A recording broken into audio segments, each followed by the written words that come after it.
Alrighty, so just look at me. For the record, can you say and spell your first and last name? Khallid Shabazz, Khallid-Shabazz. And your correct title is Colonel, correct? Colonel Dr. Shabazz. All of those, right? A lot of titles. Like the young gentleman said, you've done a lot. That's right. So go ahead and tell me what it meant for you to be back here today at was this your original very first alma mater? It's my first one. Yeah, it's my first one. I left here 30 years ago, and as I said in the speech, I left here in a bit of trouble. I had to go to jail for some fighting. So I've been working for 30 years to make myself accomplished enough to actually get invited back here. And so it meant a lot to me. It's closure for me because I let a lot of people down, my mother, my father, and all those people who wanted me to be the first college graduate in the family. And so now you have a multitude of college degrees under your belt. How proud are all of those people and those here at the college? They're very proud of me. I don't think the college actually knew that I was as accomplished with the 2 doctorates and 4 masters, but I was contacting my classmates and just kind of begging them to give me an opportunity to come back and speak to the students. So I think sometimes students in their current situation don't understand that you can achieve whatever you want to achieve. You just have to stop listening to the false narratives that people tell you. And that kind of seemed to be the theme of your speech today. Yes. You know, you told them, hey, I was back in here half coherent, half asleep. I was in your shoes. That's right. Just like a lot of students, I came with baggage. Why was it so important for you to be able to speak to those students currently? Well, I speak all over the country in the Army and then also on my own time, and I go to colleges, and people seem to lack a lot of self-esteem. I also wrote a book on self-esteem, and people like me, when they see me, they just kind of see the bio. They don't see the trials. They don't see the times where I thought about giving up on myself and giving up on my family. So I want to put that in speech form to show them that I'm the realm of possibility. I was as low as anybody could be, but I still achieved a measure of success just through hard work and kind of managing my time. And you know, for any of those students who were here today or weren't here today or will hear you speak in the future, what do you hope that they take away from that? What do you hope that you represent for them?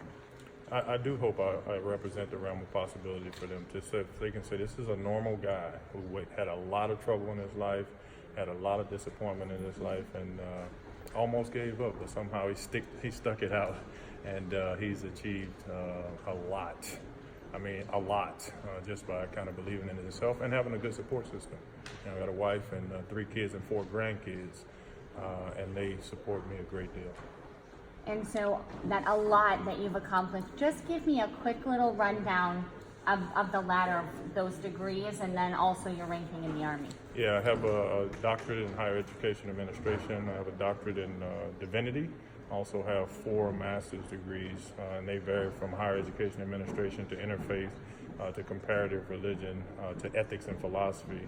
One of the things I wanted to do was accomplish as much as I could, just to, when I go out and talk to students, to let them know that you can do anything that you want. And so for the military, I rose from the rank of private to colonel, which is a significant jump, which most people probably couldn't accomplish in their lifetime, but I dedicated 20, 30 hours, not 30 hours a day, but kind of sometimes 14, 15 hours a day trying to achieve my education so I'd be qualified to get to this rank. Well, is there anything else you'd like to add, you know, about being back here today, the importance to you now that you finally accomplished that? It's closure for me because I let a lot of people down. You know, my parents sent me here. My mother wanted me to be an intelligent person, a dignified person, and I kind of squandered that because I never told her while she was alive that I was molested. I didn't want to hurt her, but I didn't know how to deal with it. I didn't know internally how to deal with that. So I took that out on fighting with people, and it got me in a lot of trouble. Not only here, but the military. And so once I resolved those issues, I had a man in my life who talked to me and said, it's okay, you still can achieve, and nobody looks at you less than a man. And like I said in the speech, he told me he believed in me. I think that's important for students. Most people never tell them they believe in them. They kind of just down them or being condescending or pejorative to them. If students know you believe in them, you'll have wonder on what they can achieve. And that gentleman or anyone else, is there anyone in particular from Jarvis that you need to give a shout out to, you need to give a thank you to, a teacher, a reverend, anybody? Yeah, William Hampton, he's here in the audience. We had a Mr. Dottie. We had a couple of people, Dr. Johnson and Dr. Charles Jackson, who's passed. They used to call me Dr. J. They used to always say, Dr. J, when are you going to turn in your homework, right? So they were constantly prodding me to do better. I just at that time didn't have the wherewithal. I want to really thank them because they pushed me, especially William Hampton. Sometimes I used to just go hang out in the media room and just kind of sulk. And so he allowed me to do that. He didn't know what was going on inside of me. He just allowed me to do that. And then one last thing, we were told that you, with your rank now of colonel, Yes. that makes you the highest ranking Muslim chaplain. Yeah, I'm the highest ranking Muslim chaplain in the history of all military services. I was the first division level Muslim chaplain in the military history as well. So all of those things, I was hoping just one day that they would invite me back because they, that stuff was on the news in the Army Times and all of that stuff. So. That ranking alone is extremely significant, like That's you said, correct. in all of the history. What does that one mean to you?